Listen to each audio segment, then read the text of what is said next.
uNkulunkulu ukuthi sikhona. Nami ngiyabonga ukuthi ngikhona. NgingowakwaNdengisi. Manje mangila nje nginomingi lwakwaNdengisi.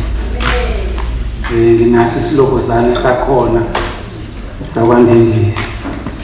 Ingakho mangibuka isikhathi nje siyaphuma kaNdengisi ngoba ngijatshulisa ukuthi washile ngemuva laNdengisi lephambili leli ngemuva angiliboni kodwa ngizozama ukuhlonipha-ke iwashila kwaNdengisi manje. Angibonge kakhulu kumfundisi wasekhaya ukuthi anginikele inhlonipho ukuthi ngiyime phakathi kwenu engathi le nkonzo yakwaNgcobo.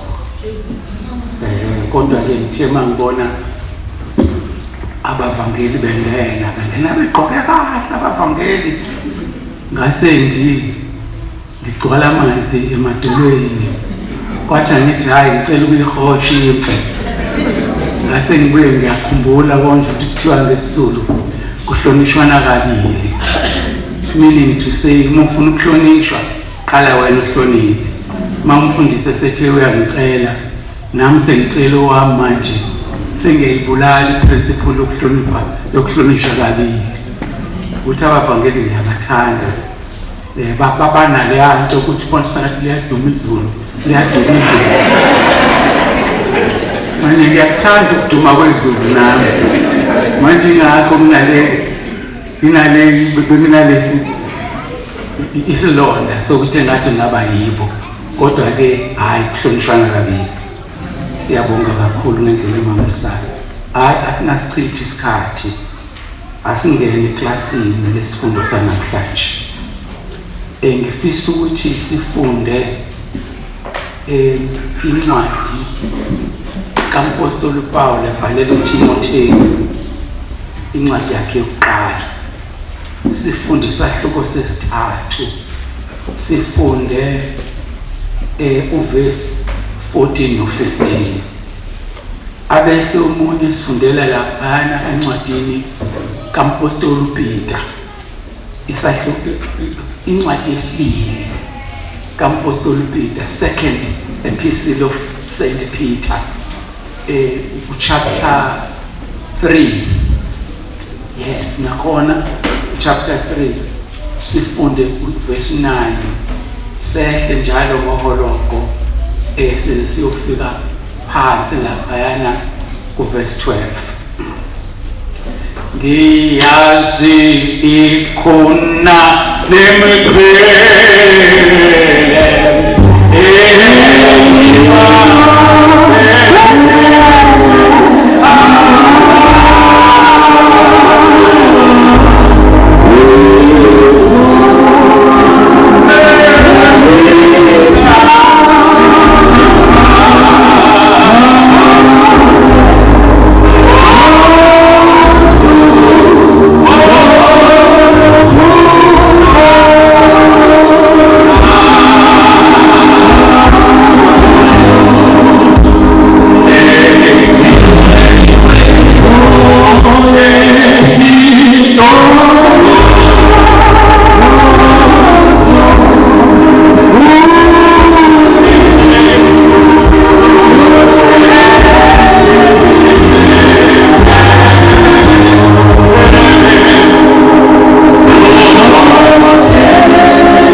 First Timothy chapter 3. Okay, yes.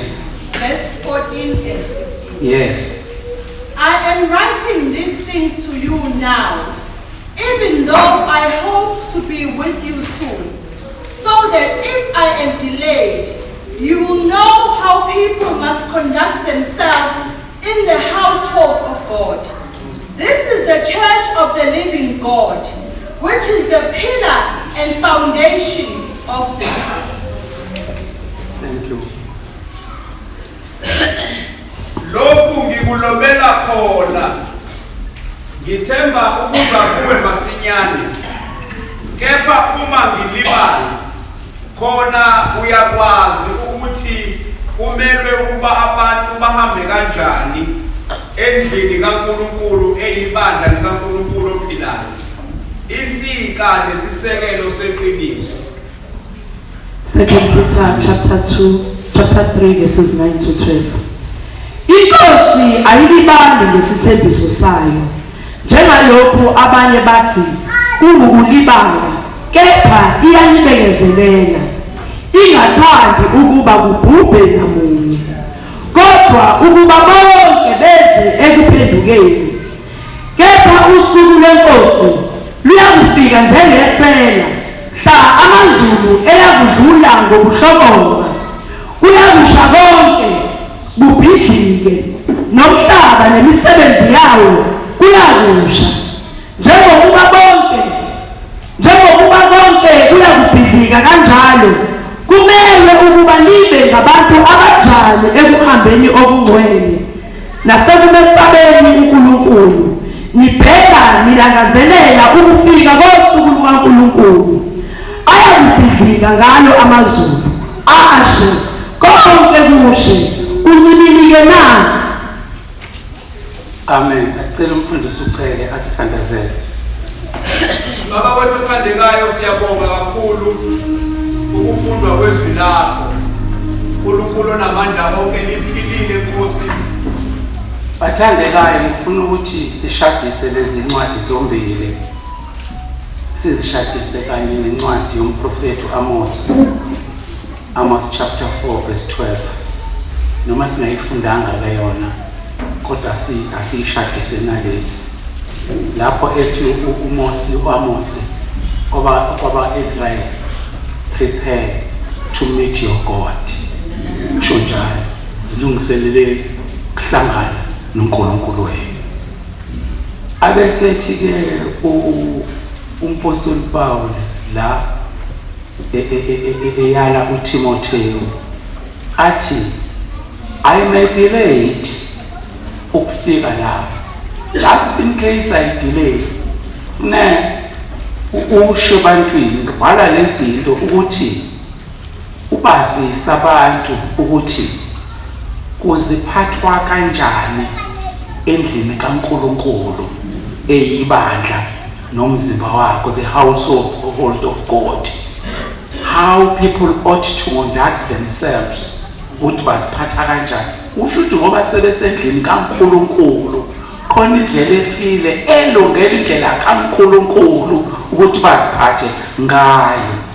Noma ngabe bayiphatha kanjani ezintweni zabo ezithile, kodwa mase besendlini kaNkulunkulu beyabantwana bakaNkulunkulu. Asho kubona umbhali athi bonke abamamukelayo wabanika igunya lokuthi abantwana bakaNkulunkulu, and therefore kusho ukuthi indlu kaNkulunkulu nendawo kaNkulunkulu ikubo. Yonke imizi inendlela yakhona yokwenza, inemithetho yakhona ukuthi kaNgcobo, kaDlamini, kwaCele, kwabani kuziphathwa, kodwa la ekhaya kwaNgcobo kuziphathwa kanje.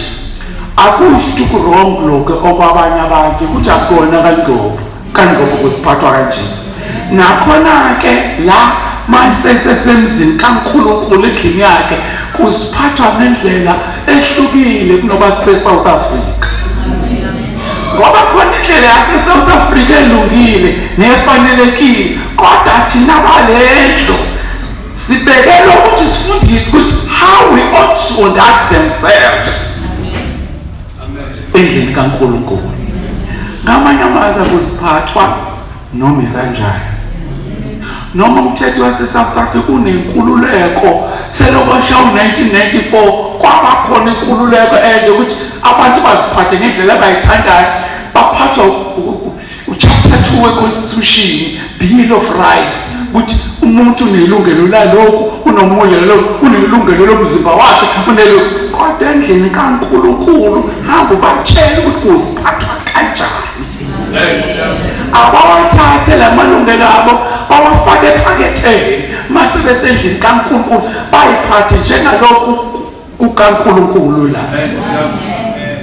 Jabafundise lokho abesethi ingoba uzohlangana noNkulunkulu ulungiswa nje uxhozwa nje uxhozela ukuhlangana noNkulunkulu njengoba nomakoti mayeseyangela ngalapha lomshado uyalungiswa alungiselela ukuseya kumyeni. Ngamanye amazwi noma ngabe uyintombi engakanani khona izinto ezisho ukuthi useyemnyenini manje aziphathe ngenye indlela. Mayeseya lapha kumakoti okokuqala nje uyazi ukuthi kunengubo egqokwa noma yiphi ingubo ingubo yomshado le. Zikhona zigcwele wardrobe zonke kodwa ingubo yomshado le. Makuyingubo yomshado le idinga ukuthi umuntu ahambe ayoyisika ayilungisile ingane nefiga yakhe eqondene ukuthi useyashada ifiga. Ngoba useyakoshada yena akafani nalaba bamantombazane ontanga nabangani bakhe nasebenza nabo nafunda nabo abayi koshada bodwa uyena uyakoshada. Futhi le ngubo idesign le yena akuyona ingubo efix all yakhe. Ngamanye amazwi sihambile siye emakoteni wena sihambile siye emngcwabeni siya emshadweni la vele kubekwa khona indisho ehlukehlukene nansi le inomqabhiso nayi le inenkukhu ethosiwe nansi le inenkukhu exabhisiwe nansi le buze ngelinilanga ukuthi ufunani na ukhari wenkukhu yini noma ukhari wenkomo athi umlingi ufuna konke. Kubekujeqa wena kubeka isikwaqala kubeka uphuthu kubekwa kanye nepapa leliya elihamba nebrevos libekwe la abesenuka iplate umuntu athi ubone lo munye ukuthi awu inayo yonke inhlobo yesitashi wena khona lokya khona lokana nayo yonke inhlobo yenyama wena ekhona kodwa lo onengubo esithungiwe yona uthehla abethi ngingathi ngifike ingubo ifike yangiqini ngoba sengidle ngadla yena unelungelo lokuthi angadla ngoba vele kubekele wonke umuntu kodwa yena khona phambili abathenjiswanga lapha uthenjisiwe ukhona usuku alulindile yena abangalindanga laba bantu so uthehla abegada isitamakini uyathanda isitamakini na wenziwa ukuthi kunengubo ufuneka iphike ngani abayeka abanye benelungelo lokunayana lelungelo alibekele ilungelo la ngenxa yengubo ngoba yena ulinde usuku abangalindanga bona ulinde usuku yena. Zonke lezinto ezenziwa mhlawumbe uMatron of Honor bemhlalisa phansi uhlale ilungisa inwele yena ahamba esalon kodwa namhlanje une special person esomlungisa inwele. Simphopothe kugcotshoze ibrush lithi ibrush ubone idlathi sithanda ukubaphinkana zilomvana ngoba is being prepared for this day.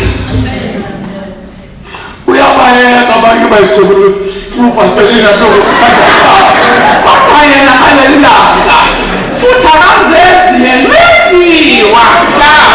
uyenziwa uyikulungisela yena la unasuka simlindile abangalindanga abanye nosuku esilindile ngakho-ke ukhona izinto esizinisha zona singamalungela sizinishela ukuthi indaba yokuthi kuzosuku omnamfuna umuntu odla konke kuze kuthiwe ngokwemvela kayo ninqulu ubunqulu lobu kudalwa ukuthi phela usuka lindele unengubo awukazi benebhadi lokuzomakotho ngenandaba nje umakotho njalo nje uzubona awu uyitubesi nje njengathi nje udedelo 6 months no 4 months lana kube kuyinyanga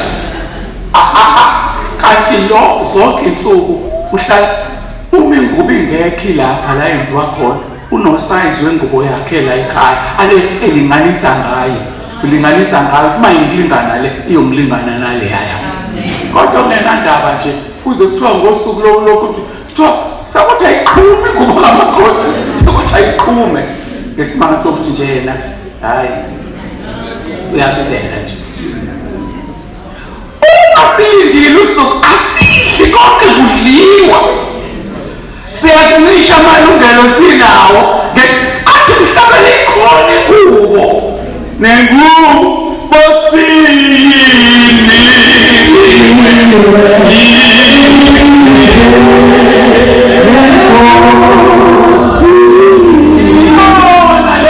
esinikiwe ebangukuthi asibe abantu abenzenjani abaphethayo singenzi konke singakhulumi konke ngesimanga sokuthi kunengubo. Prepare to meet your God. Uthi uPeter la kukhona abantu abathi hayi inkosi iyadileya iyaphuza ukufika kade kwakuthiwa uthi umpostoli uPetro la wenza ngamabomu ukuthi aphuze ukufika unika ithuba instead he is patient uyabebezela useyafuna ukubuya useyafuna ukuza kodwa iBhayibheli lithi is being patient not wanting anybody to perish. Uyabona kusekhona abanye abazobhubha ngenxa yalabo awuthi mbadedela isikhathi eside ngemanje ithuba lokuthi bazi ukuthi ababuyele endleleni mangabe sebephumile ngoba manje ufisa ukuthi niyalazi iBhayibheli selifuna ukuthanda bonke abantu basindiswe bafinyelele ekulazini iqiniso. Now ake ngidwebele isithombe ngingayisummarize le ndawo ake ngidwebele isithombe sokuthi umuntu wazi ngoNovember noma early in December ukuthi usephasile ngibe phasile nje uselinde ukuthi u-announce usuku lwe-graduation. Njengakhuluma inkulumo abayazi abathize la abake bawathola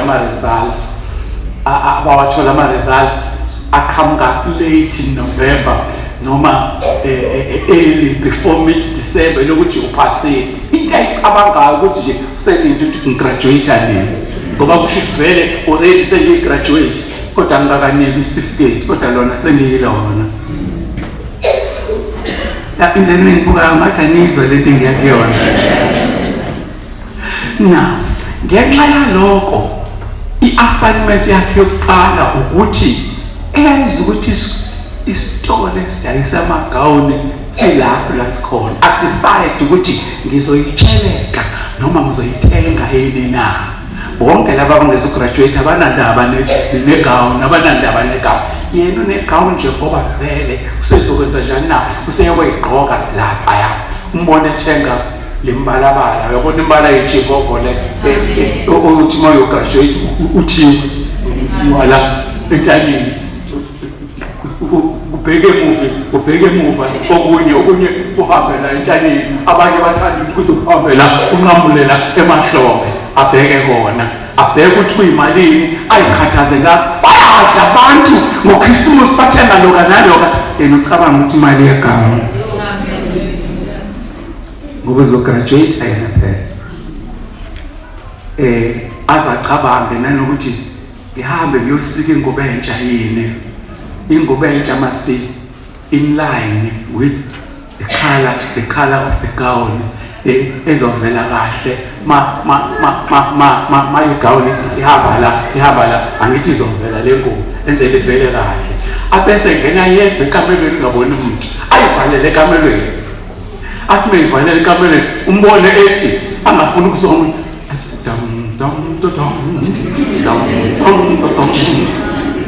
akafika usuku kodwa already seyiphathiza ubani na istempu kanye nodamdamtaram abantu abalinde usuku nsho kamosi bayaphathiza kuze kube manje ngoba khona ingoba ehlabelelayo ngiyazi khona ikhale ebelelabakhe nangikhuluma ngebehavior yomuntu olindile yazi ukuthi ngesikhathi graduate lapha ngifuna ukutshela imfihlo Rosario wena khona abantu aqala nabo first year waqala nabo first year bavuthuka endleleni basale so ukuthi le institution abafunda kuyona ine-liberty angakaze ahlangane nayo belehlele esikoleni bethi othisha bethi oma bethi athi ngoba sengiyofunda kude awuthi ngithi bese kuyalahleka ipurpose ayizelela ilahlwa yilonto as a result abanye basale abanye bakhulelwe abanye bafeyile abanye kuqhamuka izimo ezithi abayeke ekhaya njengoba seko-graduate nje sekugraduate idlanzana elingasaphelele ngoba khona sebesala endleleni ngifuna ukuthini kuwena kuyasalwa endleleni kuyasalwa nje endleleni zibakhona izathu ezibanga ukusala endleleni kuze kuthiwa amanhlati saqala naye njalo ungabusafuni ukubuza ukuthi kwenzekani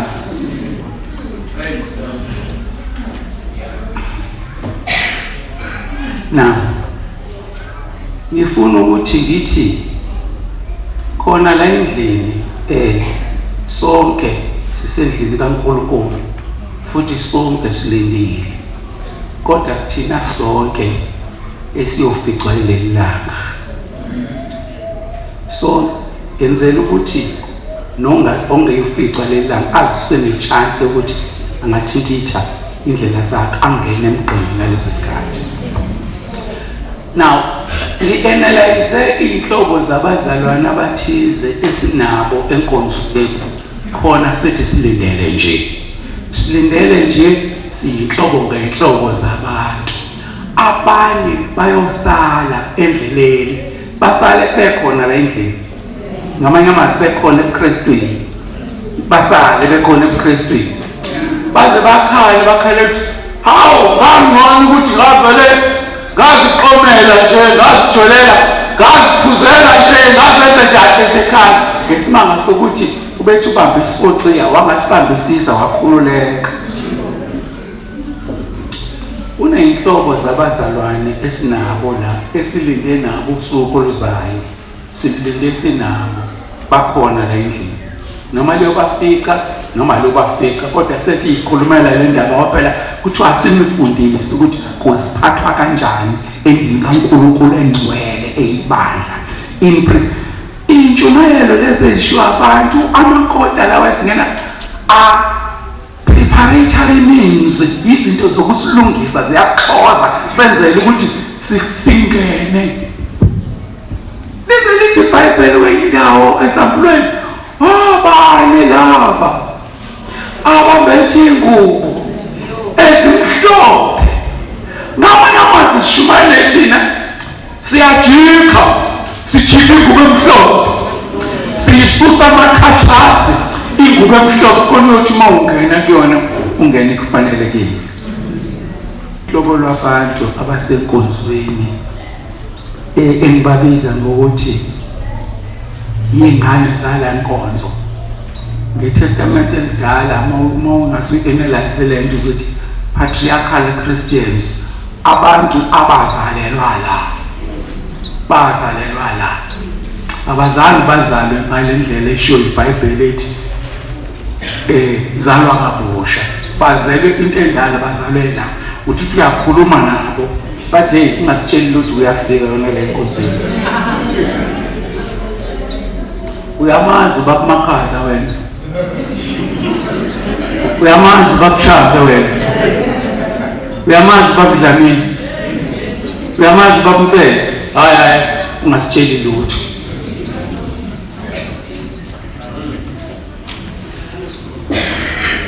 ngamanye amazwi iy'ngane zala ekhaya ezikhulele ekhaya kodwa azimazi uJesu wala ekhaya.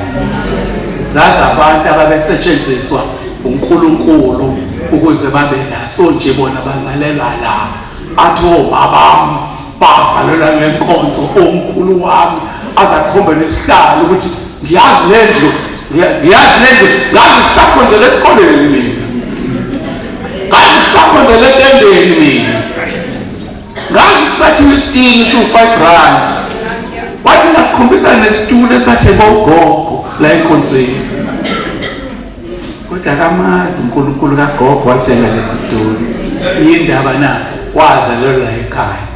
Yingakho kuthiwa sibatshele ukuze bagcine bebezelwe njengonikodima etshela uJesu ebuza ukuthi ngingangena esiswini sikamama okwesibili nina, kodwa cha, unless a man be born again he shall not see the heaven. Noma ngabe wazalelwa la ekhaya, noma ngabe uma wakhe nobaba wakhe kwama-elders nogogo abadumile no-organizer abadumile bale nkonzo, akuwena i-organizer yale nkonzo, akuyena. Wena uzalwa yibona, awukakazalwa uJesu.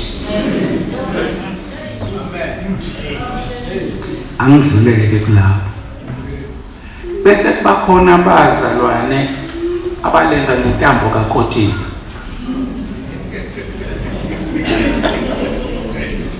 Mhlawumbe kwathi ushona uma wakhe noma kushona umakhelwane wakhe, wafika indlela abazalwane abamphakamele ngayo, wathi nami ngifuna ukungcwatshwa kanje.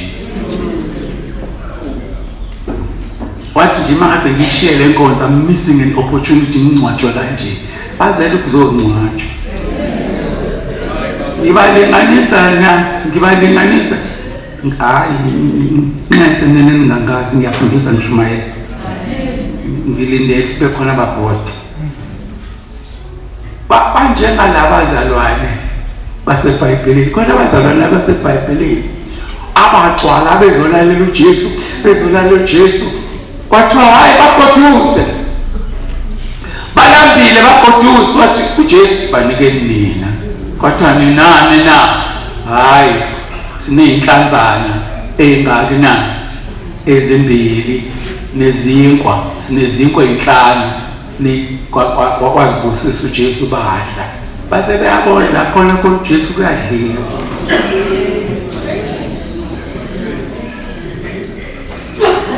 Yila bazalwane abazi ukuthi khona omunye wathi, hey, waza lapha enkonzweni yakithi ukhishwa ama-40 parcels makuphela unyaka, kanti ngeleza nje uze kuchuthela ama-40 parcels. Akamfuni uJesu la, ufuna ama-40 parcels abantu bakaJesu. Ngase kwenzeka bakhona nalabo la, kodwa lithini iBhayibheli, prepare to meet your God.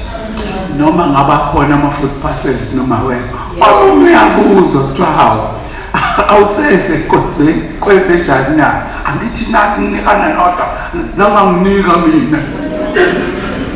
Baba nansi tade izele lebezele ukunikwa.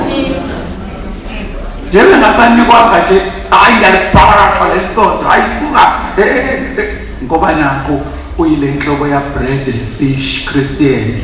Uyilo muntu olindi ukuthi akenzelwe enkonzweni ugaqela ukungcwatshwa kahle. Avela benebhadi elingaqokile. Vele kuthiwa ngaleli langa kuzoshona uma wakhe sinekota. Ngakho-ke hayi siyayisebenzisa inkonzo ukuze amabandla lapha nawo hambani nokhonzela ekhaya noma ishoni nehholo athukuthela athi angiphindeli kule nkonzo abangiphathanga kahle. Yindaba benze njani na? Kwakufuneka kugudluza ikoti bengelinye ilanga kungcwatshwa umama la endlini. Bona iyale igaqelene ukungcwatshwa kahle kamama. Kodwa uthi uJesu khona kanti umuntu oneJesu oyazi yeplan yala ekhaya uya-understand amakuhlalwa naye phansi. Kuthiwa ngoba nakho isimo sinje awuthi sokucelela athi uma awungcwatshwa hayo imali zami ey'ngaka kodwa ngiyongijejela ngijejela. The focus is not on the coming of Christ. The focus is on the benefits attached to being a member of this assembly. Mawungakabi bikho kulaba ababili awuthi size ngoyesithathu. Owesithathu umzalwane omthandayo uJesu kanye nathi sonke, kodwa ifocus yakhona ukuthi ibandla leli liyimakethe yakhe. Uyazi ukuthi mangisuke ne square keep esigcwele ama scones azophela onke ama scones. Mangisuke ngiphethe ama-aphula namaswidi azophela onke. Uthi makuthiwa inkonzo ayikho namhlanje le kanyohlo, akhale nangabantu ngoba phela siyabantu. Khona le ndaba ukuthi uthi usufuna siphele isikwekhipa lesi usuthi ngiyanikweletela. Senobuyisa lesonto elizayo. Liyafika isonto elizayo. Uhanjiwe kuyoleka dabe athi hawu imali yami. Ithike ngitshela imfihlelo sakhe. Omunye athi hayi ngoba kuyakadabeka angiye ngoba ngizomfika usibanibani ngithi. Kodwa yezwakala class. Uma wathi lo muntu ngikhohliwe noma nginayo imali bonile nginike aqhubeke isiZulu. Uthi omunye ekhuluma nami uthi hey akangekuba umzalwane ngathukuthela ngathi awuthi ngiyoshawa umoya. Uthi ngathi sathi ngilele ngabona sengathi kukhonto evulekayo lapha phezulu. Ngabona kuvela umuntu ethi mangase ngibuye usathukuthele kanje uJola. Uthi kodwa kezwakala class ukuthi mhlamba ke ngibuzele umbuzo. Ake ngibuzele umbuzo. Kona kube vele ku-wrong yini ukuthi abantu bazothengisa sithenge enkonzweni? Cha, akukho wrong. We have a duty to support our brethren mabethengisa ngoba abanye barealize kona lokho ukuze kube khona isinkwa ekhaya kufuneka bethengisile. Siba encourage. Mina ngize ngithenge noma nginezwidli into ngithenge kunazi izingane zasande school awuthi ngithi awunanga umzukulu ekhaya ngenze inhloso yami enkulu ukuthi ama support lo muntu ozamayo ngoba uyazama. Ayike enye into abheke kuyona kodwa makuyikona kodwa lokho akuzele enkonzweni hayi ukhalela. Kufuneka kuxutshwe nanokuthi vele uzothi wonke umphefumulo bese iminika lokho esimnika khona sithenge ngesisikhathi njena uvele ulebhayi uthi lesisikhathi vele uthi ngicela ukudayisele oswidi abawu-5 ngicela ukudayisela amakhekhe awu-5 kodwa ngizowathatha because we are supporting. Yilo nto ezomletha enkonzweni athi hayi bo ngiyaphila kuleyo nkonzo. Akukho wrong kodwa makuyilona lodwa ukumzela enkosini hayi uzosala. Bese bakhona abantu abanesizungu. Yabona kakhulukazi nje abantu abadala sebehlala ekhaya nje la ngasekho umzukulu akusekho umngane. Umbona ukuthi umuntu ngoba umshayela ucingo nikhuluma ukuthi awazi wonke ucingweni ngoba akhuluma namuntu la ekhaya. Ujatshulise ukuthi uzofika enkonzweni athola abantu azokhuluma nabo.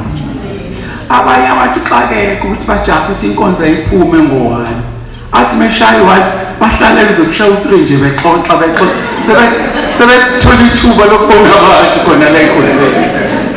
Nalokho akukho wrong kodwa makuphelele lapho i-focus must be to say prepare to meet your God noma ngabe kuphi lokho kwenzayo.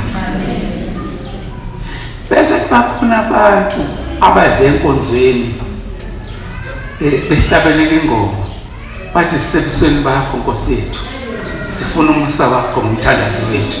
Bathi sisebusweni bakho Nkosi sifuna umusa wakho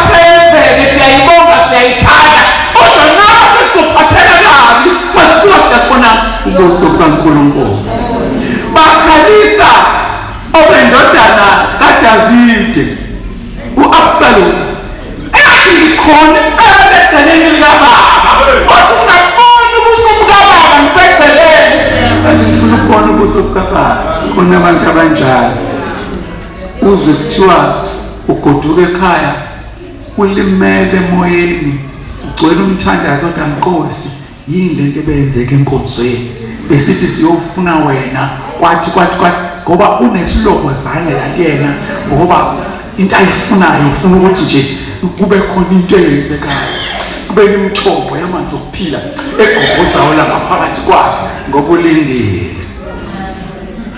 ukubuya kwenkosi uJesu inkonzo nenkonzo yamlekelela imlekelela ukuthi alinde kahle ehleli esitobhini sokulindela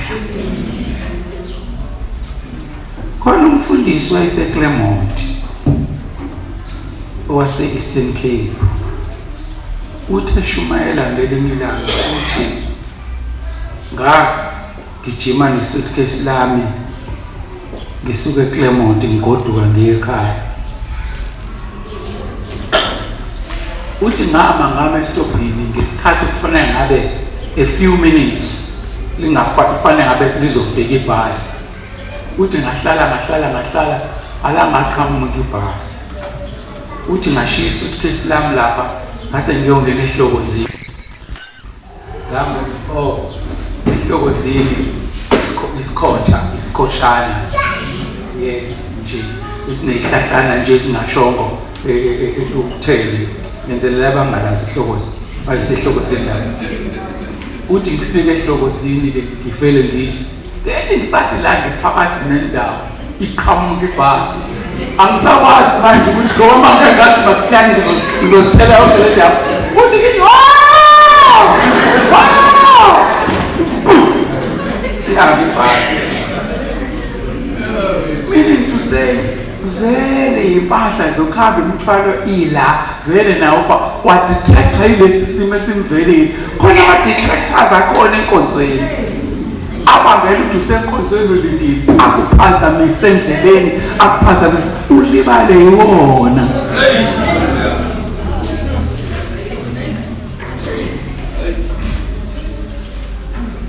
anizwa nithi ngiyanivukuza ngilifaka isikhwele sokuthi nize ningasali